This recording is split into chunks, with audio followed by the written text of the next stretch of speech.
15वां पारा कुरान मजीद मुख्तसर खुलासा।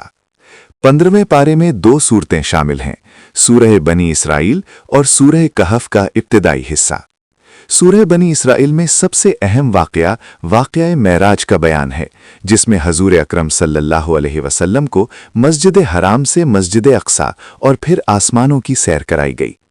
इस सूरत में बनी इसराइल के फितना और फसाद का जिक्र भी है और बताया गया है कि जब उन्होंने सरकशी की तो अल्लाह ने उन पर अजाब मुसल्लत किया। इसी सूरत में इस्लामी आदाब व अखलाक भी सिखाए गए हैं, जैसे अल्लाह की इबादत करना, वालिदैन के साथ हुस्ने सलूक करना, यतीमों और मिस्कीनों का ख्याल रखना, फजूल खर्ची से बचना, नाहक कत्ल ना करना और वादा पूरा करना। फिर सूरह कहफ के आगाज में ईमान वालों के लिए नसीहत आमोज वाक़यात बयान हुए हैं।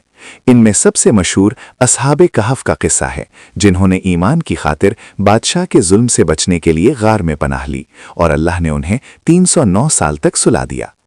इसी तरह एक मिसाल में बताया गया कि दुनिया की जिंदगी आर्जी है, जैसे बारिश के बाद जमीन सरसब्ज होती है और फिर कुछ वक्त बाद शुष्क हो जाती है। ये पारा हमें ईमान पर साबित कदम रहने, दुनिया की हकीकत समझने और अच्छे अखलाक अपनाने का दर्स देता है।